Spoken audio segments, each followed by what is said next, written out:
Makero as well. He's always faithfully praying for us before he comes to the show in the mosque. So we'll come and we begin blessed. Good to see you. Right. Excellent, Raki, good to see you. I know this morning I harassed you. No, yeah. It was in good faith. But I'm here. Well, thank you so much. With very hot issues. And I'll start with the last one. Yes. Churches to declare offertory. Churches to declare offertory. In Uganda. In Uganda, yes. I don't know whether they will be taxed after that, but I would be very happy to hear how the Kenyan churches will react to that. Because I've always argued that offertory is an income, and church gets services from the government, roads and other things. So since the church gets services from the government, it's only fair that it also pays some tax. But I don't want to open the Pandora's box. Yeah, but it is doing good to the community. It is not a direct beneficiary that, yes, it is profitable. It's a non-profit You are talking like entity. I think you are talking like a church owner. I'm a church guy. Yes. Not a church owner. I think the other substantive issue that you have brought on the table is alcohol, the war on alcohol, yes, which is a major concern to me. Yeah, just leave it there because we shall delve deeper into it. I want to hear from James Mreo as well. On offertory. And offertory as well, yeah. Good morning, Dibal. Morning to you, good to see you. Good to see you too, yes. I think Dibal, if you ask me, there are many other uncollected taxes. I don't think the church tax is really what should be our major concern. And as Iraqi has said, I don't know, it's you said that the church plays an unseen role in managing people's spiritual wellness. I don't know who is supposed to pay for that, but you can imagine a country that does not have the fear of God anywhere in their radar can also be very unruly or unmanageable. So, in a way, they play a complementary role to the president, to the leadership of this country. So, personally, I think we need, as a country, to think about uncollected taxes in a different way. There are many uncollected taxes. Probably what the taxman should be looking at is broadening his tax collection rather than deepening it. And in broadening, reaching out from a Mamboga is certainly not one of the things that they should consider. There are many other big players who are not paying taxes here. Right, we shall be discussing that. Well, let's hear from Dr. Shemu Chwobo. Morning, Dibal. Morning to you. Now, I'm sure you know my response. You can remind us. Actually, the churches, government perhaps needs to work even more closely with them to stem the alcohol problem. So I would be keen to know what's the motive of the government collecting data on the offertory. If it's for purposes of transparency, good use, because indeed there are a few churches where some clergy have misused the resources. But if the intention is to tax them, then that's the wrong route to go. All right, indeed. All right, we want to just focus on what is most on the dailies today, where a huge economic blow for illicit businesses, where the government has suspended all licenses and permits for manufacturers of second-generation alcohol issued by the Kenya Revenue Authority. All existing licenses are to be vetted afresh within 21 days.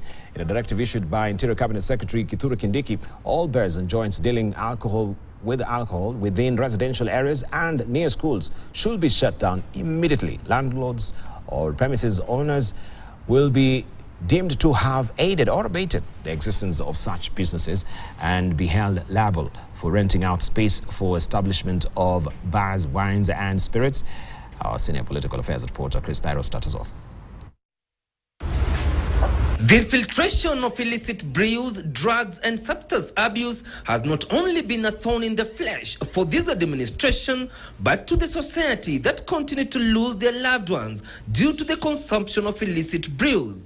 Given that the previous orders issued by the government to curb the menace have not borne any fruits, the Deputy President chaired yet another security meeting which brought together top organs of the security team led by Interior CS Kithure Kindiki, where they issued more stringent orders. Among them is the immediate suspension of all licenses and certification permits for second-generation alcohol and alcoholic beverages, distillers and manufacturers. All existing valid licenses will be vetted afresh within 21 days, and premises approved will only resume operations upon recipient of fresh approval. The immediate closure of all bars and liquor outlets within residential areas and around basic educational institutions and their licenses declared null and void. Any bars found operating beyond the stipulated hours shall have their licenses withdrawn and risk serving a jail term or a fine. As a national security threat, politics, culture, religion, and other antecedents that always cloud our national conversations are removed from this matter. It is purely a law enforcement matter. Those contraband goods are coming to this country to kill our people when you are there. You are in uniform, you have the law on your side, and you simply don't do what you need to do.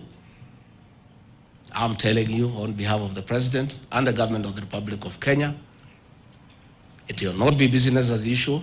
It will not be easy for landlords who have rented out alcohol outlets since they shall be deemed aiders and abettors if the rented establishment of bars and wines and spirits are prohibited areas like residential and education institutions. The importation, manufacture, sale, use, advertisement, promotion or distribution of shisha has also been banned in the country, and any establishment found in breach will be shut down. In our meeting this morning, we have asked the IG to give you a chance.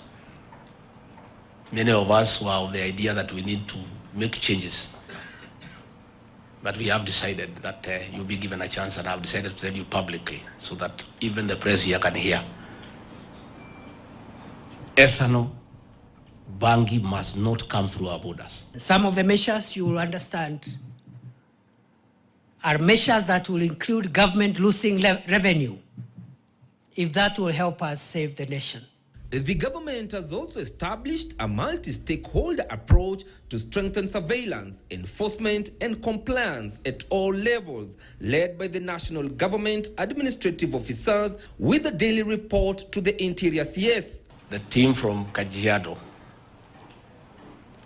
the border points of Namanga and Loitoktok are an entry point of illegal ethanol and other contraband goods. And neither the officers there have slept on duty or they are part of the problem. What we start today will continue as long as Kenya exists or as long as the problem exists, whichever comes earlier. Only last month, more than 10 people died in Kirinyaga County after consuming expired alcohol, while others became blind. Chris Dairo, KTN News, Nairobi. Indeed, a drinking nation there. Will this battle be won? And you can see the Interior Cabinet Secretary there. This is a boxing challenge there. Second generation Bruce and the Deputy President as well. So what is the way forward? And you can see also, as I've mentioned earlier, there is the industry, the stakeholders of this industry, that is the wine, spirits and alcohol as well, or just liquor to put it, who are saying if at all this happens, some of the strict measures that are being put out, it is going to affect the industry. And we've seen also the Interior Minister saying that if that is going to be the way, then let it be. Let's hear from Professor Exen Iraki. I mean, how big a problem is this? And when you're faced with the economy and moral issue, where do you swing? Even before we go to the economic part of it, let's learn from the past. Like from 1933, the U.S. tried that the prohibition, distribution, manufacturing of alcohol was banned. But I think after about 13 years, they found it could not work. So my biggest concern is, I have no doubt that alcoholism is a big problem in this country. When I go to the streets of Nairobi, when I go to the countryside, I always find young men and women nowadays totally drunk, sometimes as early as 9, 10 a.m. in the morning. But I think the government is focusing on the supply side of alcoholism. It's not focusing on the demand side. We should be asking, why are young men and women taking alcohol? I don't think anybody wakes up in the morning to go and take alcohol and enjoy it and is very happy with that. There must be a reason why our young men and women take alcohol, and that's what we should be focusing on. If these young men and women had jobs, decent jobs, they would not be taking alcohol, because people take alcohol when they are very happy or when they are very depressed and very unhappy. So you notice most of these young men and women who take alcohol are jobless. They have nothing else to do. So if we want to solve the problem of alcohol, we must have an economic solution. We must create an environment where these young men and women can get jobs. They can start enterprises. They don't go for alcohol. But now when we just restrict it, we are going to start asking, we are going to start wondering, where will they be? One thing is going to happen. One, the price of alcohol will go up, particularly if it is illicit, because the supply will go down.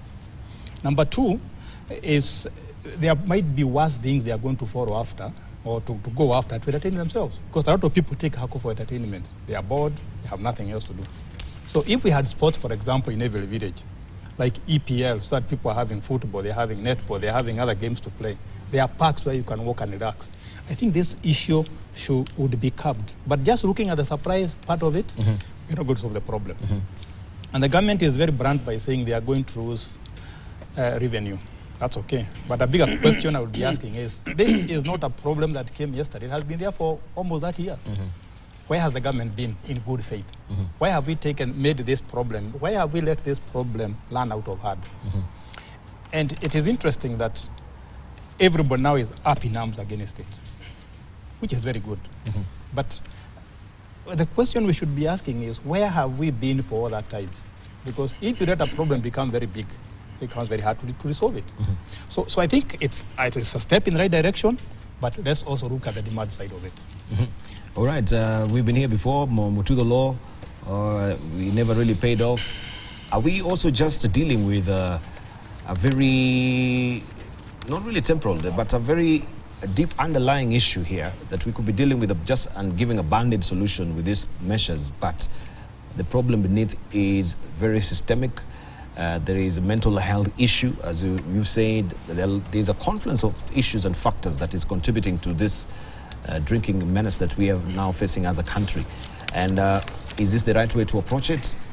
Or should we deal with the issues that are actually exacerbating the uptake of alcohol in the country and liquor? Yeah, thank you, Dibal. I think I'll pick from where Iraqi left and say this. We're actually looking or dealing with symptoms rather than the root cause of this problem. And for me, I know for a fact that no one delights in just taking alcohol recklessly. It is as a result of an underlying problem. And the truth be told, most of these youngsters, and I come across them all the time when I'm going around the country doing what I normally do, and if you ask them, they ask you a question back. What is the alternative? What do I do? I'm sitting here. Yesterday I was sitting here. The day before yesterday I was sitting the same way, doing nothing, and so I'm idle. And the saying that an idle mind is the devil's workshop is so true in our case here, where these young people get into this illicit brew, and the predators or the producers of this illicit brew happily deal with the situation by providing the illicit brew. But let's also ask ourselves a serious question.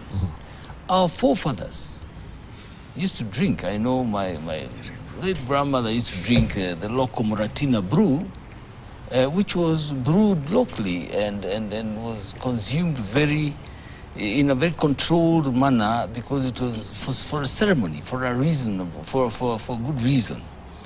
Were they under police surveillance? No, they were self-regulating, because then it was seen as a mark of a celebration of some sort.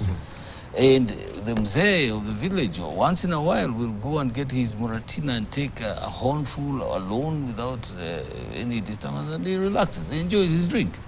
But now what we're going to end up doing with this kind of action, and while I support the action to try and curb this abuse, I think let's also deal with this problem holistically. Let's look at what is causing these young men and women to go, and it's our youth, by the way. The older generation will take their their drink in a rather controlled manner, because probably they are retired, they're just sitting at home, and that's what they know best.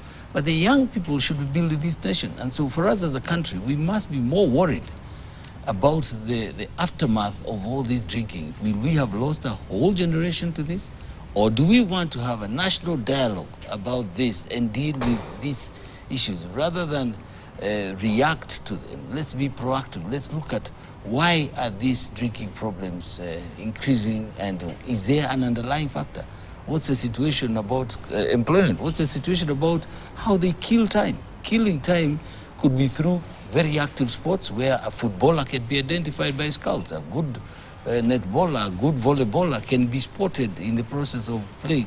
So maybe we need a more holistic solution rather than the stake kind of solution that we are at the moment administering. I mean, part of the other deeper problem is the involvement of the very enforcement people. Can we also dissect that and find out who are these people behind? Who are the real, when you see a dog barking, it has an owner. Who are the owners of these breweries? Do we have some of the very enforcement people behind these illicit brews and encouraging it on? Right. Yeah. So the lack of enforcement also has been because of collusion of some of the security officers. At the end of the day, there's a whole web of a network that is making this particular industry thrive at the end of the day. Yeah, so like yesterday, Dibal, when you see all these officers there, if they took the Bible or the Quran and swore, a lot of them are part of the problem that we're having, unfortunately. So this foot on the neck sort of management and approach to it, at the end of the day, it will not really yield any fruit, do you think? Maybe some semblance of sobriety for a while, but still, the hook is still on. The withdrawal symptoms, can really be taking a toll of some of these young men. Rehabilitation centers, these are some of the measures that we could see. There was a mental health report and baseline survey that was done with the chair who was presiding over it, Mr. Franklin Jenga. Maybe we need to correlate these issues and find out why they are taking to the bottle. There are a number of things someone can hold the DP for or against the DP. But this particular one, I think to be fair to him, he has been very consistent, and maybe Prof was asking where has the government been. It's true, the current administration has been in power maybe for the past 1 year. Of course, one may say they were part of Jubilee and all that. But so to be fair to the DP, I think he has been very consistent on two issues, the issue of coffee and this issue of alcohol. Secondly, I agree with my colleagues. We need to look at the underlying issues, the broader picture. Why is all this happening? Knee-jerk solutions are not likely to work. Maybe from an economic perspective, I also know the brewers, particularly the legitimate, the big, large-scale brewers, have also complained about being overtaxed. I think about 40% or more, almost half goes into taxes. So, of course, you cannot overtax, you cannot milk a stone. You reach a stage where even though you try to increase the taxes as a deterrent measure, you cannot do it any further. But at the same time, I think even as we look at an economic solution, we must also look at a moral issue. I'm very proud that I've, in my life, never tasted alcohol. Maybe not so much for religion, although that's a major part of it, but I was born in a family where alcohol is alien, and I feel very happy about that. I don't think I miss much. Even as an MP, we would be in a grouping at my time. I was probably the only MP who wouldn't take wine or alcohol and all that. My former colleague, Governor Ngilu, used to call me Pastor Pray.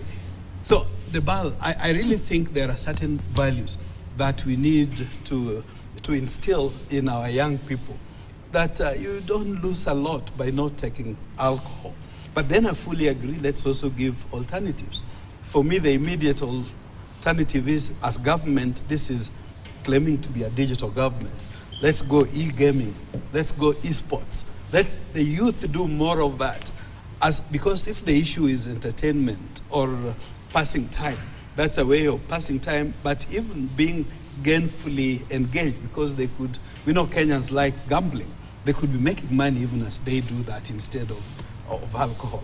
But other than that, Debal, let's do I know some research has been done. To what extent has it been correlated so that we find evidence-based solutions rather than just knee-jerk solutions? All right. That's what I would say. All right, Bill Okero, welcome to 2024. What a way to welcome you on this table with a drinking bottle of alcohol conversation. This guy should not be here. But I've learned, by the way, if you look, and what I like about also the Muslim brothers is the fact that you will not see any druggie who is actually, and I'm not talking like this, but there are some of them, but most of them, you'll find that they are strictly abiding by, the stringent measures of what the good book really says, the Quran, what they're taught in the mosque. At the end of the day, you will not find them, first of all, throwing stones. If you look around, mostly if you're keen, when there are demonstrations, right? I cannot see also a lot of them taking alcohol. And this is where we're going to have a huge divide as well on people who are focused, people who are, industrialists, and they have a latent concern of their families at the end of the day, because this is where we begin to see the disintegration of families. But Bill Okero, good to see you. Thank you very much. I think before he goes in, You want to jump in before Bill? Yes, for a very good reason, because give credit where it is due. Even if you look at statistics on AIDS for reference, yes, they are also very low in Muslim countries. They are very low in Muslim countries. Yes. That one tells us something. So I think good morning. Hi. Good to Sorry, see you. I've been he knows I've been Praying for us. You are praying for us. yes. Thank you. The Thank nation. you. The nation. Now, first, of course, for us as Muslims, the most fundamental one is the provision in the Quran that alcohol is outlawed for obvious reasons. It's in fact, it's described in the Quran as an abomination of evil. It's the handwork of Shaitan. But I think the thing which surprises many of us who are not, Christians who are taking alcohol is that you have a sort of duplicity where you say one type of alcohol is legal, another one is illicit. You're saying, so for the guys with money, they can go and take the one that is legal. The poor guys, you can't take the one that you can afford, because that one has been declared illicit alcohol. And this, when you look at the law, it's something that has been introduced in the time of the colonial times, so that to control the Africans, that they should not, and I think that is the duplicity. There was a time when Uhuru had this problem with Mount Kenya. I wrote an article actually and said, I think we should lead by example. If the president wants his backyard to stop drinking, he should lead by example. He cannot go to a bar. The members of parliament, the elected leaders, the elites can drink themselves drunkard completely. But when the ordinary folks do the same on what they can afford, it's considered a crime. They have to be dealt with. And they can't afford to go to the other one because you have taxed it to a point where they cannot afford it. And so this is the duplicity I see in the whole of this thing, that look, you cannot have one part of the society being given two different laws, for the society. But I think, having said that, it's welcome that the government is coming up with these measures sooner rather than later, because if you look at what's happening in the UK and many of the developed countries, this thing is a major problem. A major problem. In fact, you never get the negative side of stories in the West. But when you read about them, what's happening to people on this thing, for us, it's not about, in my view, because of lack of passing time, it's about people being unemployed. It's about frustration. When you go into the villages in Kiambu and those places, it's not about people don't have something to do, but someone has something to do. He will not have time for the bar. Even the ordinary bars, you won't have time for them. But when people are not unemployed, they have nothing to do. They believe that this is providing some escapism. That's the whole essence about alcohol. It gives you an opportunity to escape, your problems. And so I think we need to address the fundamental problems, and you cannot really then have also that duplicity in law. You allow one part of the society to enjoy themselves. The other one is told you can't what you can afford. But I think it's good that they're coming up with this, because it's becoming a major problem for the youth and destroying a lot of people. Not only this, by the way, drugs in general Indeed. And the government has been, for example, for us, the biggest problem is miraa. To us, it's even worse than this, because this one you take a couple of bottles and you can run away. That one you stay from morning to evening, or from evening to morning. But the government, to please the farmers, will say this one is okay. What affects them? They're not bothered about what's happening to the consumers. So I think government needs to have generally a law that will protect society in general, because they have that mandate under Constitution to look at every aspect. Look at drugs in cost. They've been crying for the last 30, 40 years about the drug situation. Nobody's bothered about it, because the people who are selling are the elites. The people who are protecting them are the people, senior people in government. You remember from the time when these things were mentioned in Parliament by the former Minister for Security, people are being arrested and charged in US, but here not a single person gets convicted, because it's all about money. The same drug thing now is spreading across Northeastern. Like fire. It's all over every village. You go to my village in Mandera, people line up in broad daylight for drugs in certain houses, and nobody, police, they're all on the tech. Nobody bothers about these things. So it's becoming a national issue. So, but it's all about that protection being provided. I agree with what he says, even for this one. It's protection being provided by security forces at all levels. This thing is business. Yes, people are being allowed to do these things because they pay off someone.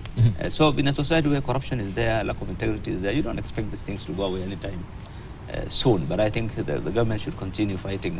Do you think also, or maybe the churches, the mosques, the faith-based organizations, para-church ministries as well are not really coming? I think they should be mobilized. Be mobilized to try and also support the government in fighting this particular menace. Yeah, the preventive aspect, everything from corruption to these things, the preventive action has always been there. They're always mobilized. The government has always engaged stakeholders, what they call, including those groups. That's why you find even in all these institutions there are people representing churches or religious groups in these institutions. But it's not adequate, because enforcement is that's why there's a law. There has to be enforcement at the end of the day. But preventive, I agree, is something that the government needs to really work on as much as possible. But without enforcement... Let me just come quickly in. I've just, and I'm sure Shem will bear this out with me. The Aborigines in Australia were renowned for abuse of alcohol. Right. And the Australian government then came to terms with the fact that these people love their drink and they cannot stop their drink. So they looked at a holistic solution where they made sure that the drink that these people take is, for purposes of this conversation, is well brewed. If it's harmless, that's a word. Yes. Sure. It's well brewed. It's affordable, but they also made sure that they created preoccupations other than drinking. They created sporting activities, and that's why today Australia has emerged as a top sporting nation, because of trying to deal with a problem that was alcoholism. And before that, to control the Aborigines, they were actually allowed to drink as much as they could, but the problem grew bigger than what they thought. So really, for us as a country, time has come for a national dialogue to look at a holistic solution rather than this. The Deputy President is doing what is practically possible right now. But I think the longer-term solution, this is a short-term fix. The longer-term solution is a national dialogue to really converse around, to have a discourse on what are the root causes, and also flag out the perpetrators of this illicit brew.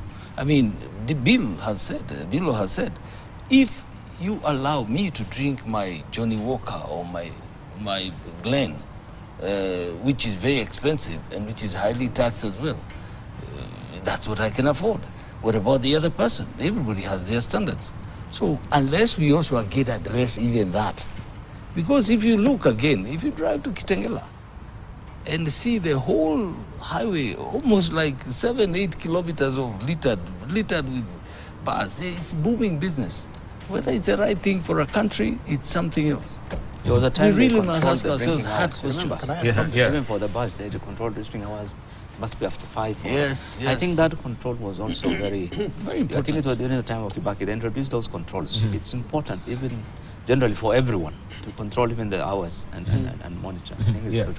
Can I add something? Yes, please. I think I'm finding this debate very fascinating, because This is an issue that has been arising, but finally people are saying we must confront it. There was a report on the BBC this week, I don't know whether any of you read it, I can share it, about the effect of alcohol on brain. They were saying until you are 25, any alcohol you take before that time significantly affects your brain. And I don't think we look at that aspect. But when you take your alcohol at that early age, it probably permanently destroys your brain and capacity to do very many things. Number two, I had this experience personally. I was in the US Deep South. But at 7 a.m., I went to buy bread on a Monday morning. And I found a queue about 10 men ahead of me. 7 a.m. in the morning. And all of them were buying alcohol. I was the only person buying bread. But when I checked later on... You're buying brandy? Bread. Bread. But what I checked is that later on in the day, I found all those men sitting around, idling the whole day. And that's why idling is so critical. Now, over the weekend, I had a walk around Nairobi. And around the City House, near the Insurance Plaza, I thought there's an open space. Yes. And I found a lot of kids skating. Very many kids skating. Now, when I went near Macmillan Library, I found the young people dancing. And I was very happy because that is the way to go. If you keep our young men busy in this country, they won't go to work home. A very good example, all the skyscrapers coming in this country, apartments, there's no open space. So in this country, if you want to relax, even if you are middle class, what do? Go to the bar. You look for the nearest bar. That's why we are saying we need a very encompassing solution. Yes. Very holistic. Let's have parks, let's have entertainment, let's have places where people can relax without taking alcohol. And the last one is, this one amuses me. I think we also encourage people to become drunkards. When you write on a bottle of beer, not suitable to person under 18, what are we telling those kids? That once you get 18, kunywa yote. So they can't wait to get to be 18 of course, to I'm actually, waiting to be 18 so that I can start back. taking it. So we need maybe to come up with a different labeling so that we don't think that beer is very glamorous. You must take it after 18. Let me add with an example you not believe. When I was a young boy before I went to primary school, my dad used to take alcohol with his brothers and they would take alcohol at home, as it was a tradition that day. At one time I found my mom preparing that traditional brew. And I was very curious. I kept on looking at what she was doing. Guess what she did? She got her a glass of beer and gave it to me. At that age, the thing was very bitter. I've never taken back that alcohol. Well, maybe that was the point. A deterrent that's measure. what I'm telling you. That how do we remove this curiosity so that young people don't believe that taking alcohol is glamorous, it is famous. But as long as we don't do that, as long as we don't give them alternatives, they'll always go for it. Right. I wanted just to ask on the implication of it, looking at the threat of the family as a unit, and even tomorrow we're celebrating International Women's Day. There is a huge debate that is ongoing about our men and how industrious they are right now. Even when you go to public institutions, Professor, it is when you look at the people who are being admitted right now to even take masters and doctorates, degrees right now, they are largely women. And people are asking, where are our men, even in progression of academics? Is this also a problem that is affecting, because it's affecting men right from the family level, because we have so many families that are disintegrating right now because of people who are addicted to drugs, and they become just, vegetative. They can't do anything. Waking up in the morning is alcohol. They'll send you, text to ask you for money just to, continue to enhance their habits at the end of the day. What does it portend moving forward as a nation when we have a huge constituency of men who are not working, and now the efforts is being proffered to the women as it is right now, changing the whole order of a society as it should be? Debal, obviously, we need holistic growth, leaving nobody behind. So even as we seek to empower women, and we will be celebrating diaspora women who have excelled tomorrow, alongside others, but at the same time, we must also prod and empower the boy child, and men as well. In some places, it's clear there's been problem of alcohol. Most of for men, it's not a secret. There are a number of times we've had Nyeri women complain that this alcohol is interfering with our growth as a community, as a family. But the Bal, I think Professor was saying what the Swahili say, mtoto akililia wembe mpe. So it's like somebody is struggling to get something, give it to them to play with the fire, then they'll know forever how bad the fire is. The Bible also says, teach the young people in good ways and they'll never depart. So starting early to the proper upbringing when people are young is important. I wanted to, when Mheshimiwa was talking about Mira, I remember a case where I was in a neighboring country. It was the birthday of the Prime Minister, and what happened? The President, as a birthday present, sent an aircraft. I wanted to ask that full. question. Yes, the Mara story. Yeah, for a Of birthday cats. present of cat, yeah. So I think it's important we do study what's really the impact, what values positively do they add, because there must be some positive values, and what are the negatives, and what substitutes can we give. And I liked also the example that he was giving. Sometimes what's important is make believe. In the Adventist church, we discourage people from eating red meat, for instance. But then there are alternatives, and there are people who know, for example, making things, foodstuffs out of soya beans, to the extent that when you take it, you think you are eating meat, and yet there is no harm in it. Perhaps, again, our researchers could come in here to give us alternative. What is it that's so important in people, in alcohol, that one cannot do without it? That what alternatives can we give them? The Bal, yes, I really confirm, again, as James was saying, the Aboriginals, government found a way to take care of them. And it's true, Australia today is one of the big places, particularly in e-sport and sport tech. But they make us a lot of revenue, and their sportsmen and women do much better, enhanced through technology. Maybe lastly, the Bal, I also confirm it's true in the West. In the UK in particular, pubs are all over, every side street. So in the past, people would give directions by some landmarks. These days, look for the pub on the left, the pub on the right, the pub on this side. 7 pubs away from the total So station. everybody's talking of pub because that's where people spend time. So clearly, this is a global problem. But I think in Kenya, it's become a major problem. We must find a holistic solution. So in a culture, I think we are in culturizing ourselves in this Western way of celebrating alcohol. Right. You could see the Oktoberfest that was largely in Germany. Now, rightly here in the country, there is Oktoberfest. Right. The month of October is where you imbibe and you drink yourself silly. And even through the particular, when people are being introduced to it, you get people who are addicted at the end of the day. As we're talking even about cat, because there was a huge debate of Mira, and we know what it really did with brothers from, Meru region. The Probox business. And I think even some of the empires from the Wilson Airport, they've been built on the roots of Mira. Yes, some of the aviation farms that we know there is a huge thriving business. So when we're talking about this menace of addiction from alcohol to Mira as well, how then do we deal with it without upsetting the economic scale, the equilibrium around it? So, yeah, could we take a short break, then we answer that? Because I think this is the biggest question we're asking, and this is a moral dilemma. We take a short break right now. When we circle back, we continue with the discussion. Of course, this is the biggest debate right now in the country, even as we talk about economy. If we don't deal with it, with the men who are not really working, they're actually sleeping at home because they are treating, and of course, treating hangovers